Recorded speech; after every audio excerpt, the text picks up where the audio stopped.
couldn't get down here to hear a little more of what's going on.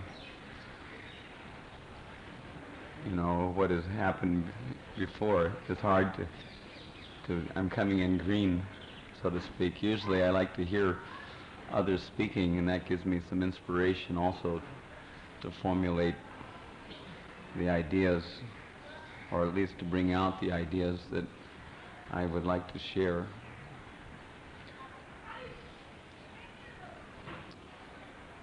Anyway, I would like to offer my respectful obeisances to all of you, and to the feet of my holy god brother, Srila Gaurgovinda Maharaj, and also to my Srila Prabhupada, and to all the acharyas in the line of disciplic succession, and also to Sri Chaitanya Mahaprabhu and my Lord Nityananda, and also to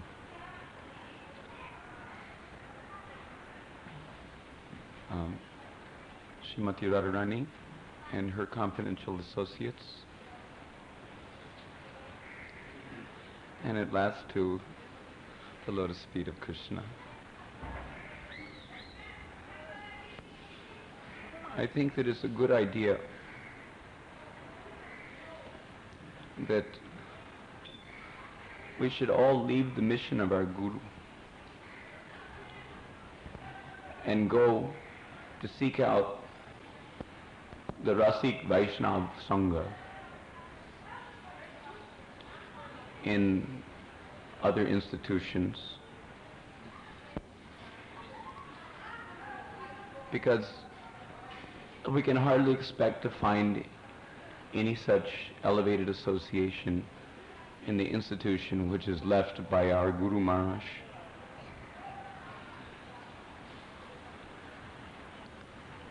I hope you understand what I'm trying to say.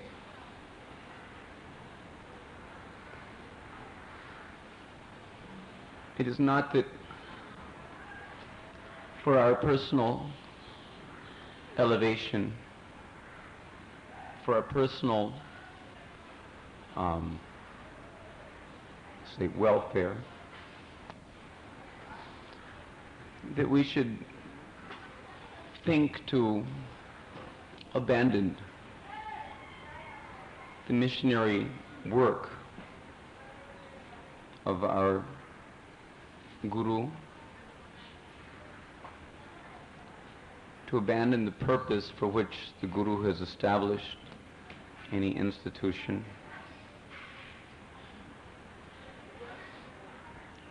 but rather it is incumbent upon us that we should try to do the needful in the matter of purifying our own heart. The process of purification is there. Of course, we find that sadhu sangha, sarva shastre koi, lavamatra sadhu sange, sarva siddhi hoy. It's interesting that we should note, if we will look at this shloka carefully, that lavamatra indicates the 11th of a moment.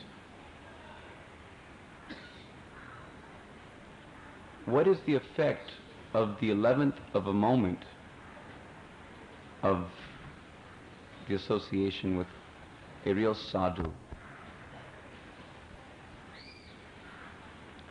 That is that all perfection, sarva siddhi,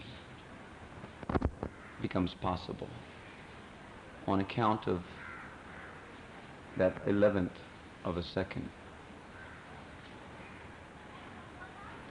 If someone is fortunate to have even that much association with the sadhu,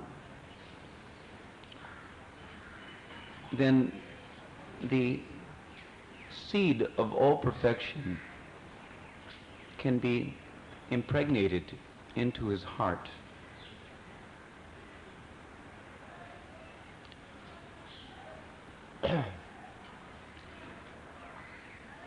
Of course, sometimes we're greedy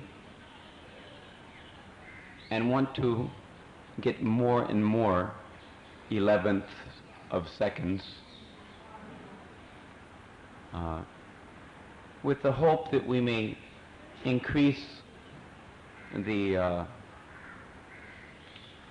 the chances that we will get perfection in the culture of our spiritual life. We should always desire the association of the sadhus.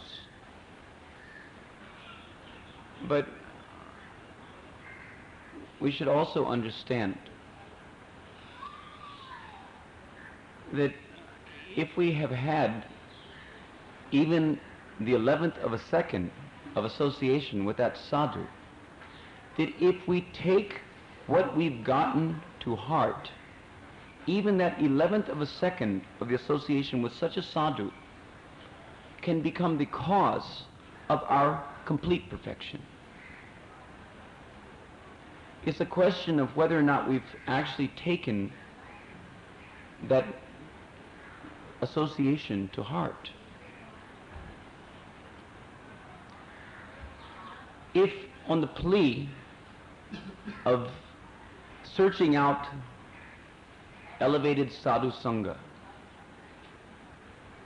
Rasik Vaishnav sangha, or to searching out who is the Uttam Adhikari amongst us or beyond, we have to get that personal association. Otherwise, we don't feel that there's any chances for us to advance to the perfectional stage unless we're constantly clamoring at the feet of the sadhu. But what if the sadhu says that you go out on book distribution?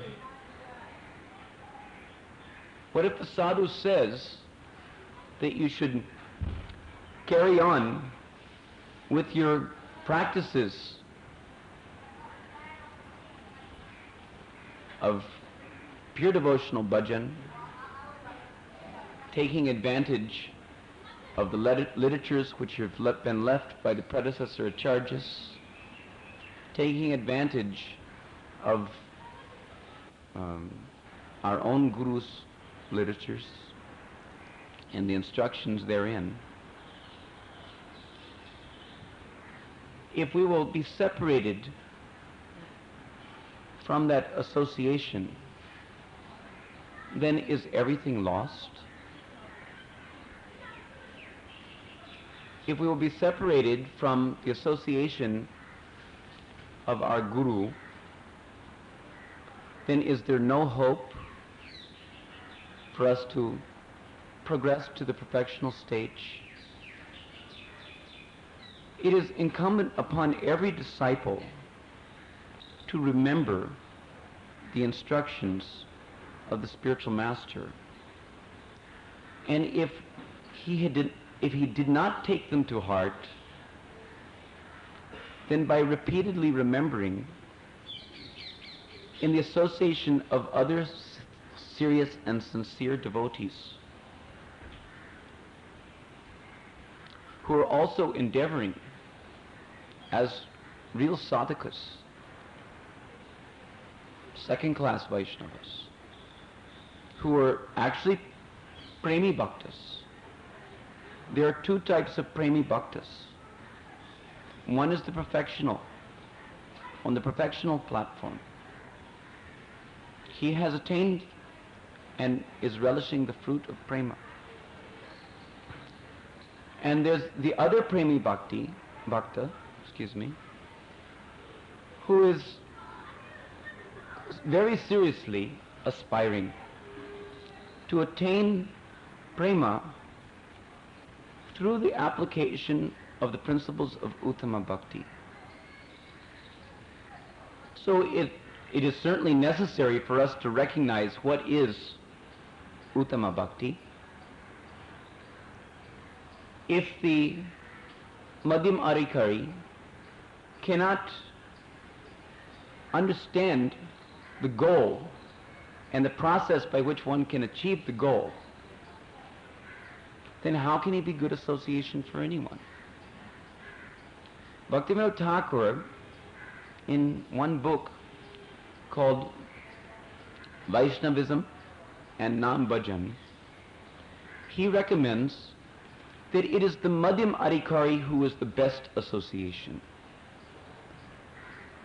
Because the Madhyam Adhikari, although the Uttama Adhikari who comes down to the Madhyam plane, he is obviously the best association. But many times, the Uttama Adhikari, he may do things which will be confusing to the aspiring Vaishnavas, the Kanishtas or the Madhyam Adhikaris, and it will be difficult for them to actually ascertain. There's Anusharan and Anukaran. So we may attempt to imitate the activities of an Uttamadhikari Vaishnava without actually understanding the purpose, the mentality, the real inspiration behind those activities. But because the Madhyam Adhikari is seriously endeavoring to follow the proper means, the favorable bhajan kriya by which he can expect to get the goal by the grace of his guru, then he is considered to be the best association, because he can always help us to have a proper idea about the activities which are relevant to our particular stage in development of pure devotion. So I just want to, by all of this, my endeavor is to encourage all the devotees. I don't know if there are any disciples of Gaurgovinda Maharaj here. Is there any disciple of Gaurgovinda Maharaj? I mean, Diksha proper. No, there is difference also. They have their different functions. But aside, I want to know, what I'm wanting to know is if there's anyone who is here listening to this discussion. So they're not, are they hearing? Then what is the benefit of all this?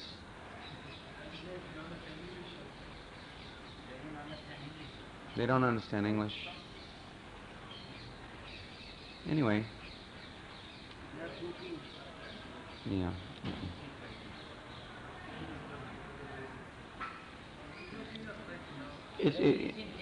Yes, anyway. Oh, this being recorded, okay.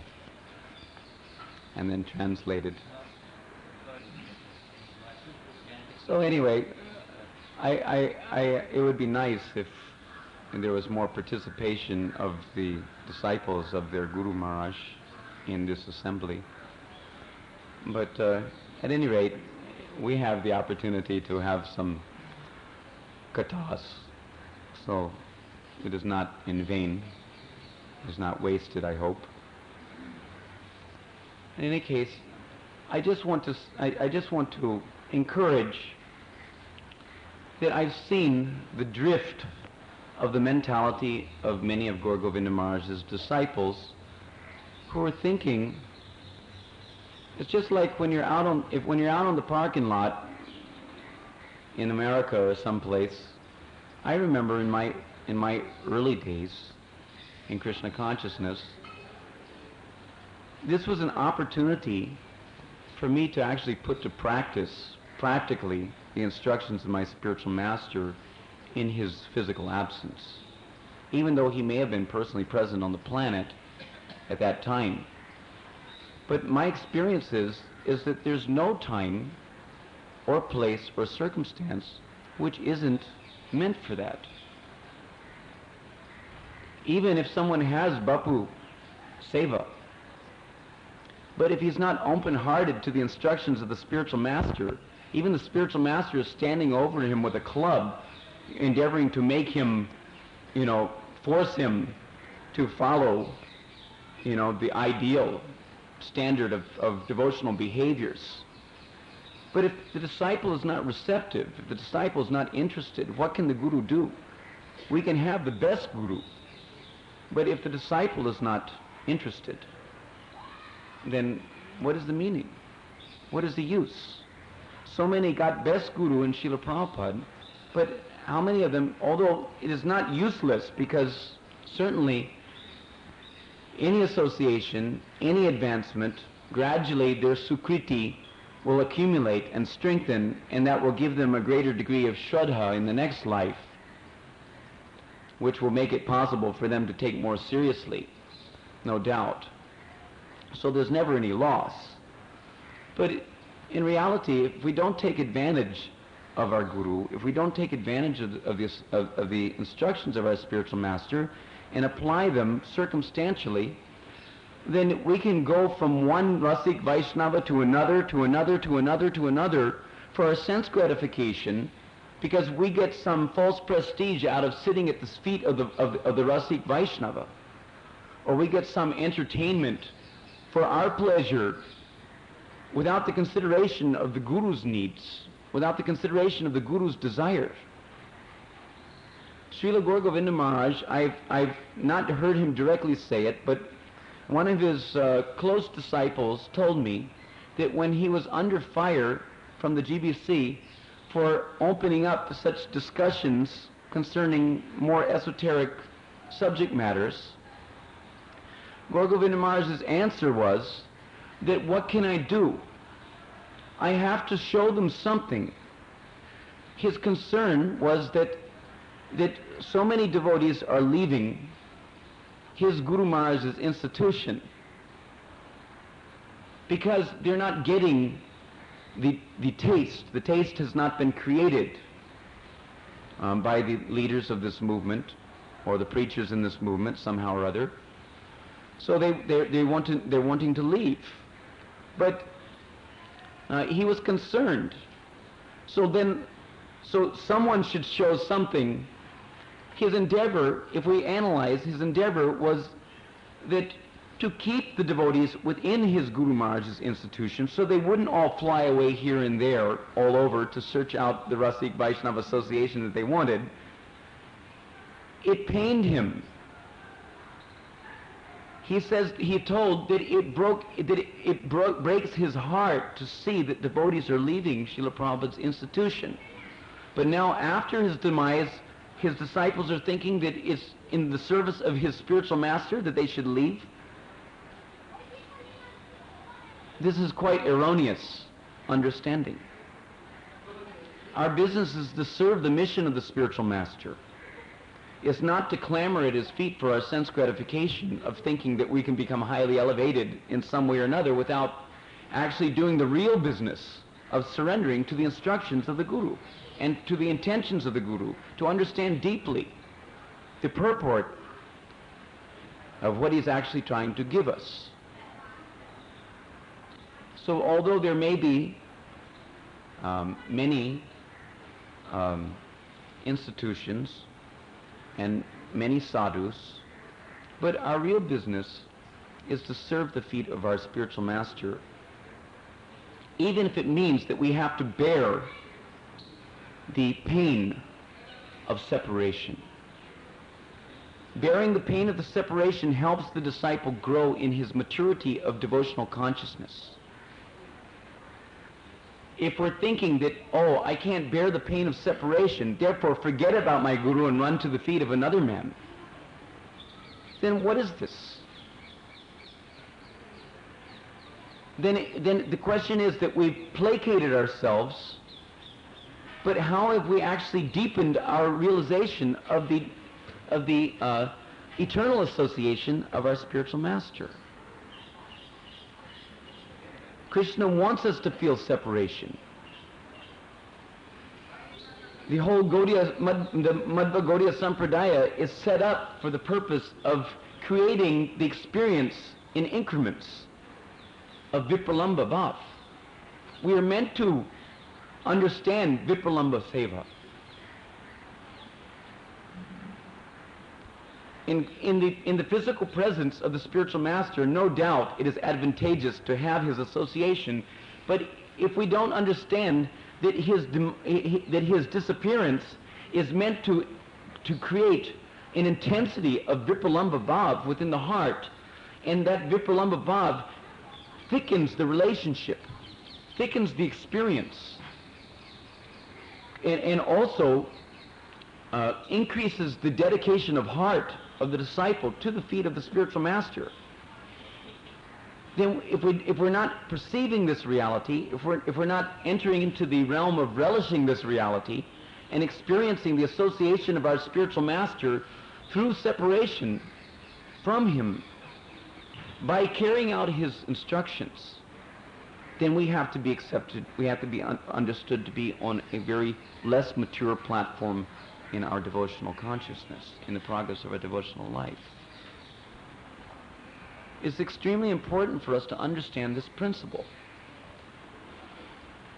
It is absolutely incumbent that all the followers of the Madhva Gaudiya Sampradaya should feel the separation from Krishna, should feel the separation from Guru. That separation from Krishna and the separation from Guru are one, although simultaneously one and different. But we will emphasize the oneness of the point at this juncture. So anyway, I don't want to take up more time, because I think there's Pushpanjali and Artik and everything, and there's also feast. But I just wanted to share with you this anxiety of my heart. Don't leave Srila Prabhupada's mission thinking that there's no good association. Take advantage of your Guru's good instructions. He's left so many books.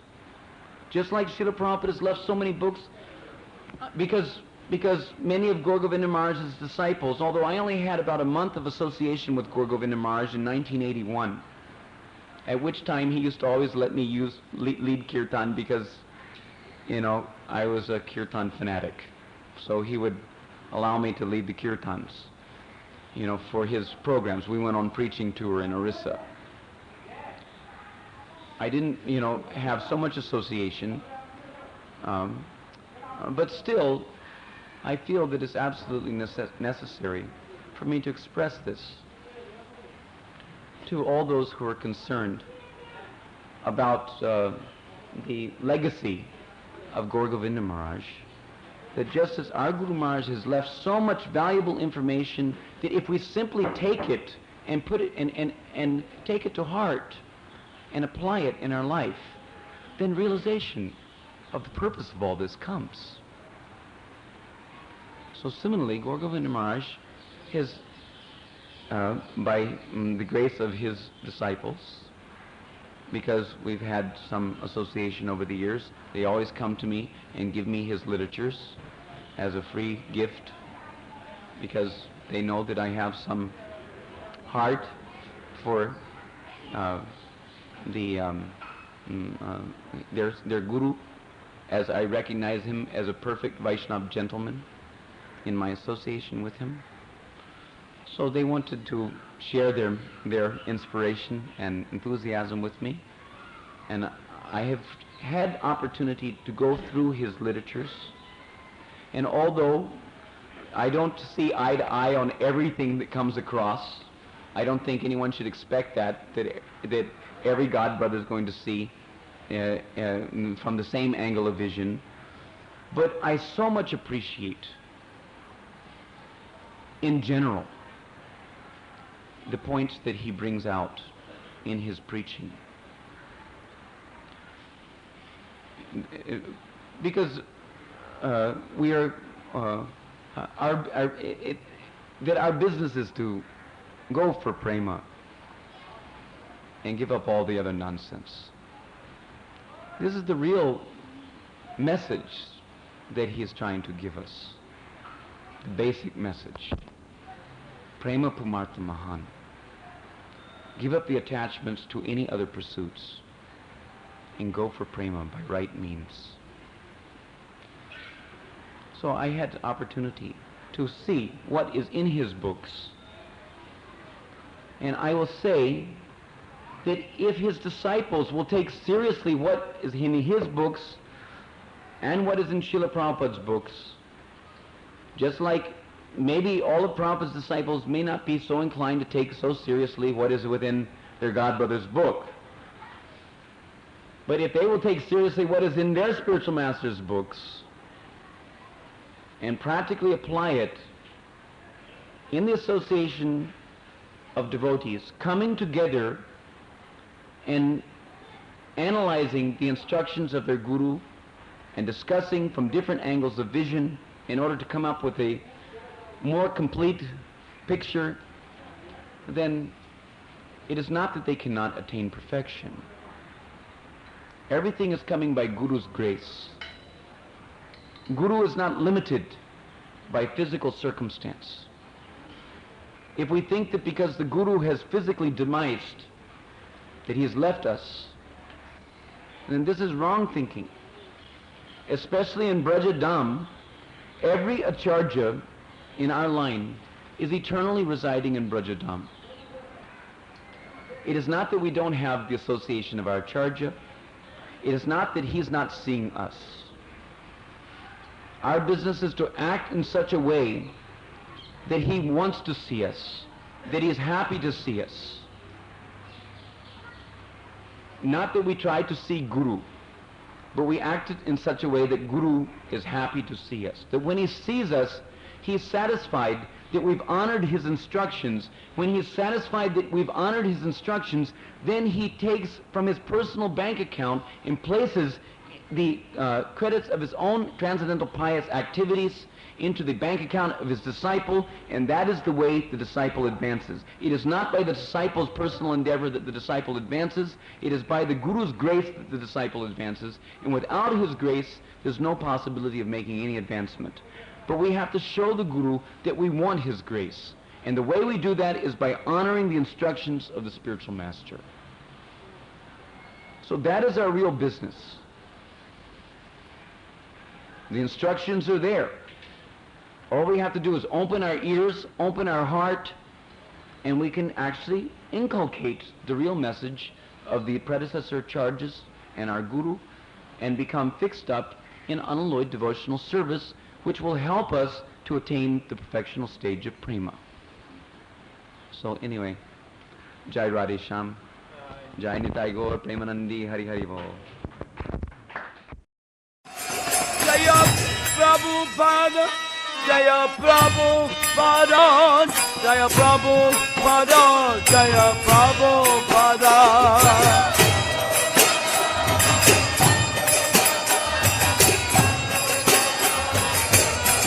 Jaya Jaya Prabhupada.